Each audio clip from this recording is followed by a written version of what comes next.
Salut à tous, dans cette vidéo on va corriger l'exercice 5 du TD suite arithmétique et suite géométrique.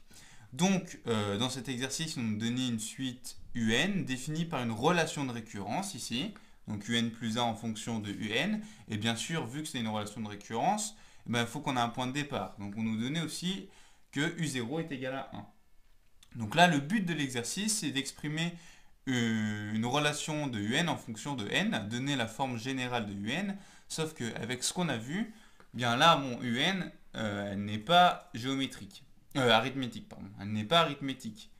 Donc on ne peut pas utiliser les formules qu'on a vues d'habitude, mais on va avoir un moyen détourné. Donc on va se laisser guider par l'exercice. Donc dans la première question, on nous demandait de calculer U1, U2, U3. Donc ça, bien sûr, on va utiliser la relation de récurrence ici.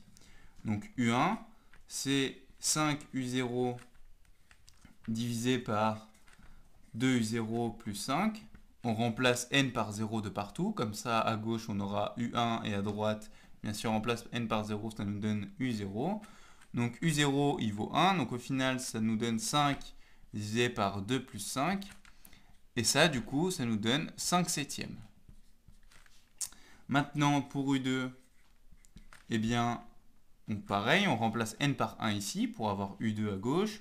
Donc ça nous donne 5U1, le tout divisé par 2U1 plus 5.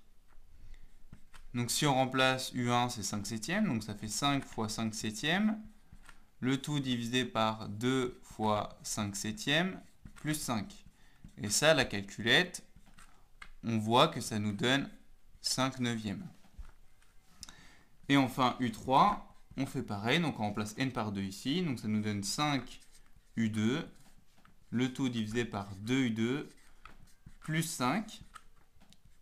U2 c'est égal à 5 neuvièmes, donc on remplace, ça nous fait 5 fois 5 neuvièmes, le tout divisé par 2 fois 5 neuvièmes, plus 5. Et notre chère amie la calculatrice, elle nous dit que ça nous donne 5 onzièmes.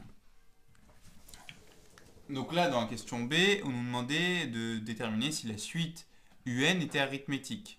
Bon, déjà là, on aurait pu se douter qu'elle ne l'était pas, mais là, on en est convaincu. Pourquoi? Parce que le passage d'un terme à un autre, il n'est pas constant. Hein. Pour passer de U1 à U2, on ne fait pas la même opération que pour passer de U2 à U3. Donc ça veut dire que la suite, elle n'est pas arithmétique. Mais nous, là, je vous laisse rédiger la question B. Dans la C, on nous demandait de calculer l'inverse des 4 premiers termes. Donc on y va. 1 sur U0, eh bien c'est 1 divisé par 1, donc ça fait 1. Ensuite, 1 sur U1, donc l'inverse de U1, donc l'inverse de 5 septièmes, faut tourner, donc ça nous donne 7 cinquièmes. 7 cinquièmes, on regarde à la calculatrice, on réfléchit, ça nous donne 1,4. Ensuite, 1 sur U2, bien pareil, c'est l'inverse de U2, donc c'est 9 cinquièmes. Ça, c'est égal à 1,8. Et enfin, 1 sur U3, toujours pareil, c'est l'inverse de U3, donc c'est 11 cinquièmes. Et 11 cinquièmes, ça nous donne 2,2. Et là, on nous demandait de constater quelque chose. Cette fois, qu'est-ce qu'on voit par contre? Eh bien, c'est que pour passer de 1 sur U0 à 1 sur U1, eh bien, on ajoute 0,4. Mais c'est la même chose pour passer de 1 sur U1 à 1 sur U2. Donc, du coup, pour passer de 1 sur on ajoute aussi 0,4. Et de la même manière, on ajoute 0,4. Donc, du moins, au moins, pour les 4 premiers termes, si on regarde l'inverse des premiers termes de la suite, eh bien, on ajoute toujours la même chose. Du coup, on pourrait se demander, ce qu'on va faire ensuite, si la suite, donc je vais écrire ici, 1 sur UN, donc vu que c'est la suite, je la mets entre parenthèses, on fait attention. Si je ne mettais pas la suite, ce serait un terme de rang n. Si on considère toute la suite, on met entre parenthèses. On pourrait se demander si cette suite est arithmétique. On va devoir le prouver, parce qu'on a vu que ça marchait bien sur les 4 premiers termes, mais qu'est-ce qui se passe au-delà? On ne sait pas. Donc on est obligé de faire une preuve générale. Donc c'est ce qu'on va faire dans le petit 2. On va considérer cette suite et on va trouver qu'elle est arithmétique. Donc du coup, on a une nouvelle suite qui a popé, Vn qu'on définit pour tout n, Vn égale l'inverse de Un, donc 1 sur Un. Donc on nous demande de montrer que cette suite est arithmétique. Attention, on ne peut pas se fier seulement au premier terme de la suite. On est obligé de montrer ça pour tout n. Parce que si on demande par exemple pour 5 termes, qu'est-ce qui se passe au sixième? Donc on est obligé de le faire pour tout n. Donc ça, on l'avait vu dans les premiers exercices. Pour montrer qu'une suite arithmétique, eh bien, on va calculer Vn plus 1 moins Vn. Donc on y va, on doit partir de ça. Donc Vn plus 1 moins Vn. Bon, nous, on est obligé de partir de ça pour montrer qu'elle est arithmétique. Bon, on va remplacer par ce qu'on a. Là, on ne peut pas faire grand-chose. On est obligé de remplacer par la définition de Vn. Donc ça nous donne 1 sur un plus 1 moins 1 sur un. Ok? Donc là, j'ai pas grand-chose à faire. J'ai qu'une seule possibilité en soi. Un, on ne connaît pas son terme général, donc je ne peux pas le toucher. Et un plus 1, lui, par contre, je peux faire quelque chose. Un plus 1, eh bien, je sais que c'est 5un divisé par 2un plus 5. Donc on va remplacer un par sa valeur, on peut faire que ça de toute manière. Donc, on fait ça. Donc 1 sur un plus 1, c'est l'inverse de un plus 1. Donc on tourne, donc le numérateur devient dénominateur et inversement.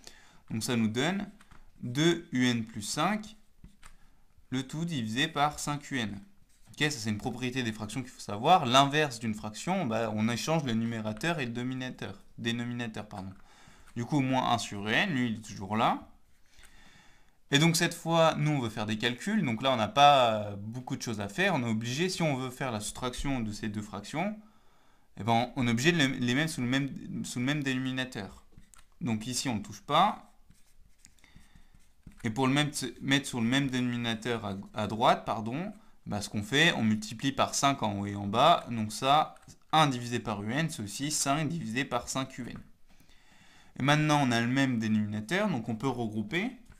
Donc ça nous donne 2un plus 5 moins 5, le tout divisé par 5un.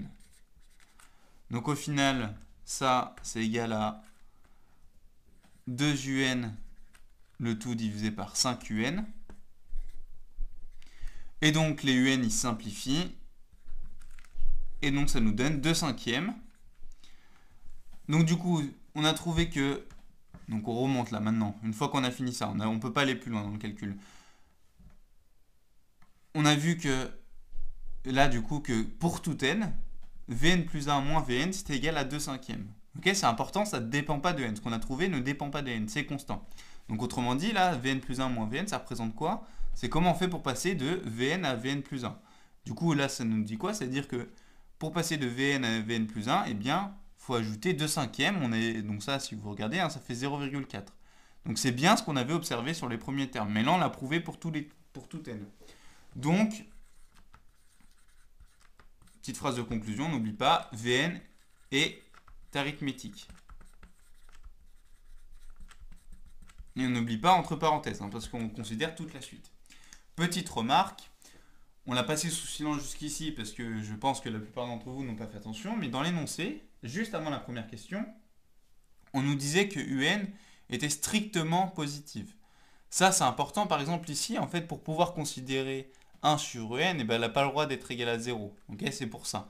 C'est pour pouvoir faire des calculs, parce que là, si un est égal à 0, on aurait eu un problème. On n'a pas le droit de diviser par 0.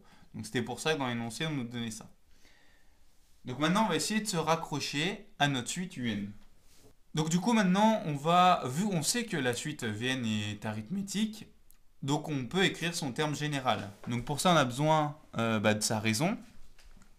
Donc ça on l'a calculé dans la question précédente en fait, parce qu'on avait trouvé que pour tout n, Vn plus 1 moins Vn c'était 2 cinquièmes, donc ça veut dire que pour tout n, pour passer de Vn à Vn plus 1, il faut ajouter 2 cinquièmes. Donc autrement dit, la suite est arithmétique de raison 2 cinquièmes. Donc on va écrire ça, donc d'après la question précédente,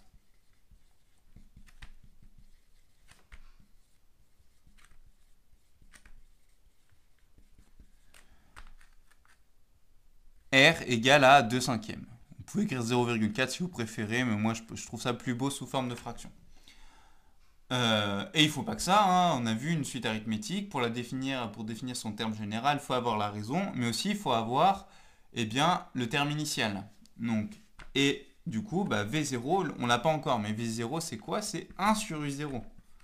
Et U0 par contre, lui on l'a. U0 c'est égal à 1. Donc c'est 1 divisé par 1. Donc le terme initial de la suite Vn, c'est V0 qui est égal à 1. Donc du coup, pour tout n appartenant à n, ça,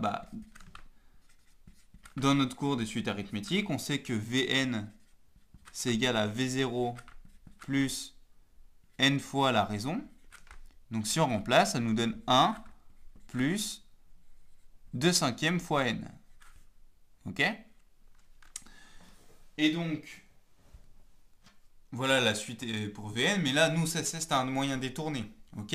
Ce qui nous intéressait, de base, Vn n'existait pas, on l'a défini, parce qu'on a vu que les inverses, par contre, eux, ils pouvaient être, enfin, ça pouvait décrire une suite arithmétique, mais nous, on veut quand même se raccrocher à notre suite un. Et bien, du coup, vu qu'on va utiliser Vn, on a une relation entre un et Vn. Donc, comme on a Vn qui est égal à 1 sur un, eh bien, un, lui, il est égal du coup à 1 sur Vn. Ok? Soit vous faites des manipulations, soit vous regardez, vous dites qu'est-ce que ça veut dire. Vn, c'est l'inverse de un. Donc un, eh bien, c'est l'inverse de Vn. Ok? C'est symétrique. Donc un, du coup, il est égal à 1 sur Vn.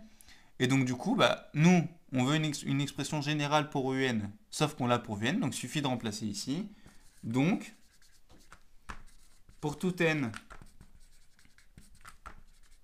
appartenant à n, un, donc on remplace, c'est 1, le tout divisé par l'expression de Vn, donc 1 plus 2/5 de n. Ok, donc là on voit très bien qu'elle n'était pas arithmétique. Donc je vous rappelle juste que sur votre calculette, vous avez un onglet du coup suite ici, où vous pouvez mettre votre suite et vérifier. Par exemple, si vous mettez l'expression, quand vous faites un exercice comme ça, vous mettez l'expression de un. Imaginons, donc c'est la forme explicite ici. Donc 1 divisé par 1 plus, donc on va écrire 0,4. N, il est ici, la petite variable. Ok. On va dans le tableau et on regarde si les premiers termes, ça correspondait à ce qu'on avait trouvé. Donc là, il fait les approximations, donc il faut regarder si ça colle. Et on voit que ça colle bien, donc on ne s'est pas trompé. Ok, vous pouvez faire pareil aussi avec Vn, voir si 1 plus 2/5 de n, ça correspond bien au premier terme que vous avez trouvé. C'est une petite vérification si vous n'êtes pas sûr. N'oubliez pas que vous pouvez vérifier avec votre calculette.